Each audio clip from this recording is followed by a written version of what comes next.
ಎಲ್ಲರಿಗೂ ನಮಸ್ಕಾರ. ನಾನು ನಿಮ್ಮ doctor B K Ram Praveen, Janathayurveda Hassan. ಓಂ ನಮಾಮಿ ಧನ್ವಂತರಿ ಮಾದಿದೇವಂ ಸುರಾಸುರೈರ್ವಂದಿತ ಪಾದಪದ್ಮಂ ಲೋಕೆ ಜರಾರುಗ್ಭಯ ಮೃತ್ಯುನಾಶಂ ಧಾತಾರಮೇಶಂ ವಿವಿಧೌಷಧೀನ ಧನ್ವಂತರೈ ರಮಾನಾಥಂ ಸರ್ವರೋಗ ನಿವಾರಕಂ ಆಯುರ್ವೇದ ಪ್ರವರ್ತಾರಂ ವಂದೇ ಪೀಯೂಷದಾಯಕಂ. ಸರ್ವೇ ಜನಃ ಸುಖಿನೋ ಭವಂತು, ಸರ್ವೇ ಸಂತು ನಿರಾಮಯಂ. ಶಾಂತಿ ಶಾಂತಿ ಶಾಂತಿ. ವೀಕ್ಷಕರೇ, ಕಿಡ್ನಿ ಸ್ಟೋನ್, ಈ ಕಿಡ್ನಿ ಸ್ಟೋನ್ ಆಗೋದಕ್ಕೆ ಕಾರಣ ಏನು, ಇದಕ್ಕೆ ಪರಿಹಾರ ಏನು ಅನ್ನೋದನ್ನು ತಿಳ್ಕೊಳ್ಳೋಣ. ಕಿಡ್ನಿ ಸ್ಟೋನ್ ಆಗೋದಕ್ಕೆ ಕಾರಣ, ಮೊಟ್ಟ ಮೊದಲ ಕಾರಣ ನೀರಿನಂಶ ಕಡಿಮೆ ಆಗೋದು, ನೀರನ್ನು ಕಡಿಮೆ ಕುಡಿಯೋದು. ಯಾವಾಗ ನೀರನ್ನು ನೀವು ಕಡಿಮೆ ಕುಡಿತೀರೋ ಕಿಡ್ನಿ ಸ್ಟೋನ್ ಆಗುವ ಸಾಧ್ಯತೆಗಳು ಹೆಚ್ಚಿರ್ತದೆ.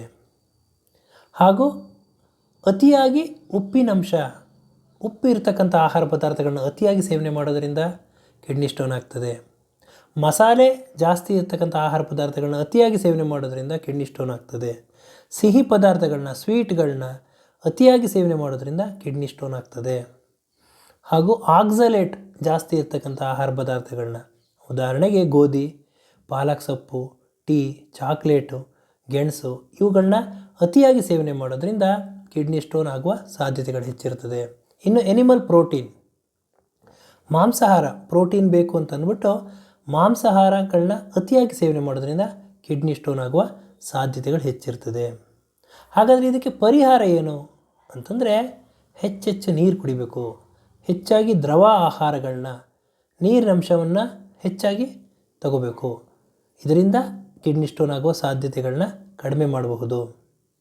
ಸಾಲ್ಟ್ ರೆಸ್ಟ್ರಿಕ್ಟೆಡ್ ಡಯಟ್, ಉಪ್ಪು ಕಡಿಮೆ ಇರತಕ್ಕಂತಹ ಆಹಾರ, ಮಸಾಲೆ ಕಡಿಮೆ ಇರತಕ್ಕಂತಹ ಆಹಾರ ಸೇವನೆ ಮಾಡಬೇಕು. ಅತಿಯಾಗಿ ಸಿಹಿ ಸೇವನೆ ಮಾಡೋದನ್ನು ನಿಲ್ಲಿಸಬೇಕು. ಹಾಗೂ ಪ್ರೋಟೀನ್ ಅವಶ್ಯಕವಾಗಿ ಬೇಕಾಗ್ತದೆ, ಆದರೆ ಪ್ಲ್ಯಾಂಟ್ ಬೇಸ್ಡ್ ಪ್ರೋಟೀನ್ ಅಂತಂದರೆ ಪ್ರಮುಖವಾಗಿ ಧಾನ್ಯಗಳು, ದ್ವಿದಳ ಧಾನ್ಯಗಳು, ಕಾಳು ಬೇಳೆಗಳನ್ನ ಸೇವನೆ ಮಾಡೋದರಿಂದ ಪ್ರೋಟೀನು ಸಿಗ್ತದೆ, ಕಿಡ್ನಿ ಸ್ಟೋನು ಆಗೋದಿಲ್ಲ. ಆಕ್ಸಲೇಟ್ಗಳನ್ನ ಸೇವನೆ ಮಾಡೋದ್ರಿಂದ ಅಂತಂದರೆ ಇವುಗಳನ್ನ, ಈ ಸೊಪ್ಪು, ಗೆಣಸು ಇವುಗಳನ್ನ ಬೇಯಿಸಿ ಅಥವಾ ಕುದಿಸಿ ನಾವು ಸೇವನೆ ಮಾಡೋದ್ರಿಂದ ಸ್ಟೋನ್ ಆಗುವ ಸಾಧ್ಯತೆಗಳನ್ನ ಕಡಿಮೆ ಮಾಡಬಹುದು.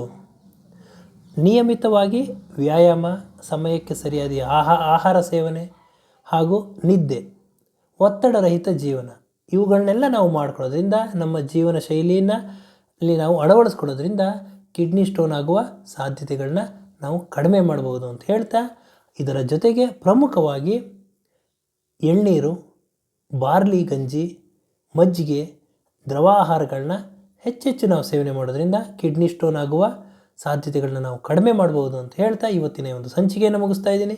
ನನ್ನ ಈ ವಿಡಿಯೋ ತಮಗೆ ಇಷ್ಟವಾಗಿದ್ದಲ್ಲಿ ಲೈಕ್ ಮಾಡಿ, ಶೇರ್ ಮಾಡಿ ಹಾಗೂ ನನ್ನ ಎಲ್ಲ ಮುಂದಿನ ವಿಡಿಯೋಗಳಿಗಾಗಿ ಸಬ್ಸ್ಕ್ರೈಬ್ ಮಾಡಿ. ಧನ್ಯವಾದ.